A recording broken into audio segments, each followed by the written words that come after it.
para o primeiro ano do ensino médio. Nós iremos dar continuidade a nossos estudos domiciliares. Vamos hoje falar sobre o Império Bizantino. Disciplina de História, professora Mariana.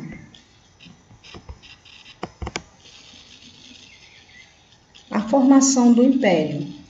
O Império Romano do Oriente ou Império Grego.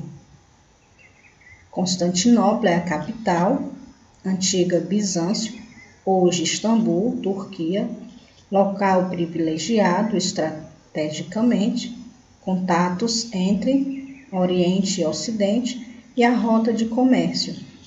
O comércio ativo mais produção, agrícola próspera. Assim a gente adquire aí as riquezas. A resistência às invasões bárbaras e a centralização política, que é o do imperador. Nós temos aí a figura centralizada do cesaropapismo. O que seria Césaro, que é o imperador, que é o chefe do exército, e papismo, que é a representação da igreja. Nós também é importante destacar que o nome bizantino deriva de Bizâncio, que é a antiga colônia grega. Ela foi elevada à capital pelo imperador Constantino em 330 e rebatizada de Constantinopla. Constantinopla, a cidade, era um dos maiores centros comerciais e urbanos do mundo. A gente percebe que isso se dá devido ao mar Mediterrâneo. Dentro do contexto histórico do período bizantino, nós temos aí Justiniano, a evolução política de Justiniano. O imperador considerava-se aí um representante principal. Justiniano, ele foi muito importante nesse contexto, porque o governo dele foi decisivo na história do Império Bizantino. E interessante que vale destacar que ele queria como objetivo reconquistar as terras perdidas, né? Então ele teve aí vários pontos decisivos para fortalecer o seu governo no seu período. Teve aí a criação do Corpus Juris Civilis, documento que reuniu e explicou, facilitou a ampliação das leis do território imperial. Ele serviu de base para todos os outros códigos de leis criadas no Império Bizantino e no Ocidente.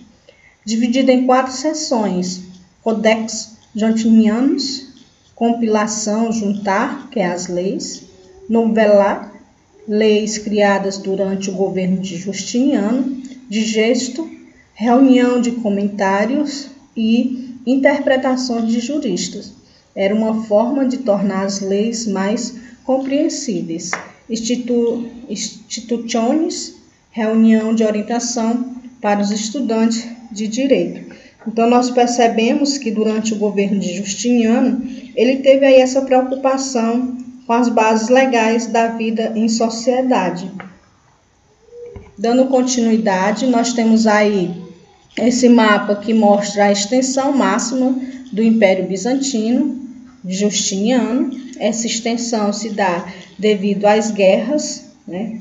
E interessante que nós sabemos, gente, que essas guerras, para custear essas guerras, na verdade, Justiniano ordenou constantes aumentos de impostos que recaía aí sobre a população. E além disso, né, ele, ao cobrar os impostos, a burocracia imperial empregava aí muitas vezes métodos violentos. Então, né, de acordo com essa situação, gerou um descontentamento e revolta na população. Vamos dar continuidade. Nós temos, por exemplo, a revolta de Nica, né, que é justamente esse descontentamento dessa população. É uma das mais revolta aí, a mais popular das revoltas contra o poder imperial bizantino. Ele teve início aí nesse contexto, né, do governo Justiniano.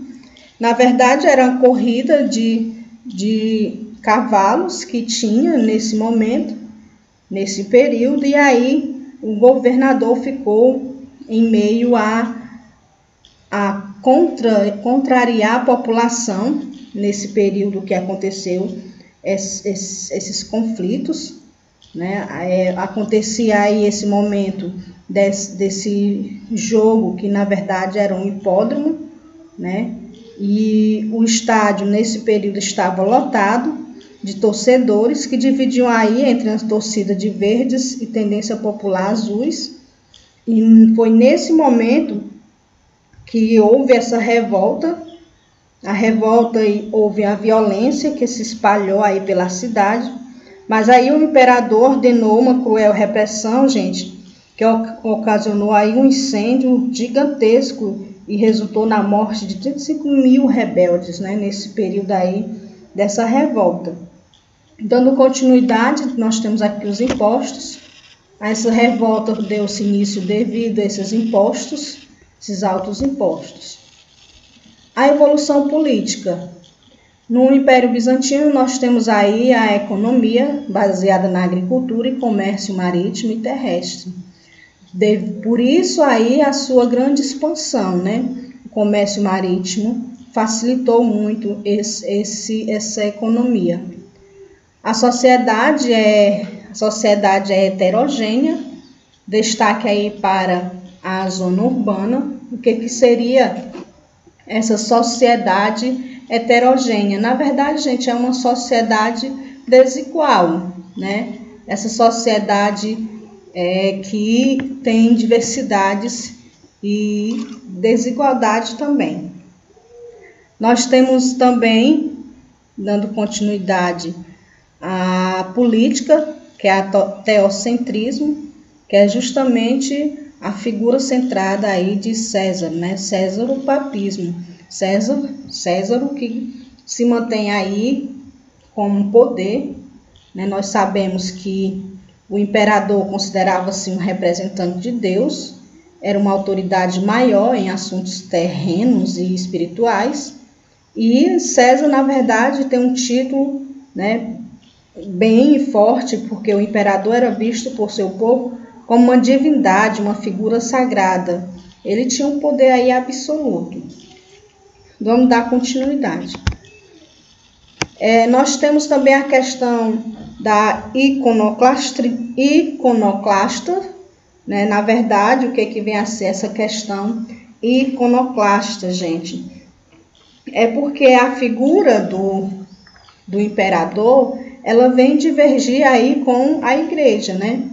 Então, essa questão iconoclasta significa justamente que a religião cristã, ela exercia forte influência, e foi aí em 726 que o imperador bizantino, né, proibiu o culto às imagens, né, as imagens religiosas, que é iconoclastia, que vem de ícones, né? E aí ele ordenou a destruição das imagens por todo o império. Nós temos também o cisma do Oriente, um contexto importante, né, que o cisma do Oriente é justamente a divisão da igreja, né, dividida em duas, que é a igreja cristã ortodoxa, representado pelo patriarca de Constantinopla, e nós temos a igreja católica, apostólica e romana, que é a representação aí do Papa, né? Houve aí essa separação entre essas duas igrejas, por isso é conhecida como cisma do Oriente.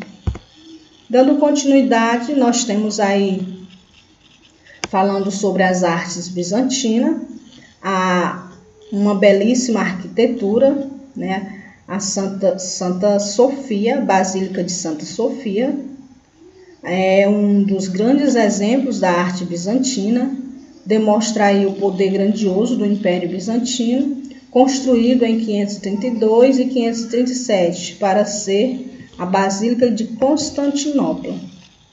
Também, gente, nós temos a decadência, houve aí as invasões bárbaras, né? E depois nós vamos ver o contexto também das cruzadas, conquistados pelos turcos otomanos, marco histórico que delimita oficialmente o fim da Idade Média e o início da Idade Moderna. Nas próximas aulas nós iremos também estudar, dar continuidade aí nesse contexto dessa decadência. Vamos dar continuidade, nós temos aqui o roteiro de estudo. Realizem essas atividades, essas questões. Vocês devem somente colocar as opções no caderno, não precisa copiar esses textos, essas perguntas. Vocês só devem copiar as próximas, que são a terceira, a quarta e a quinta. Vocês devem copiar e responder. Então, bons estudos para vocês. Estamos aí no plantão Tira Dúvida. Tirem as dúvidas de vocês. Fiquem à vontade. Estou até 5h30 disponível.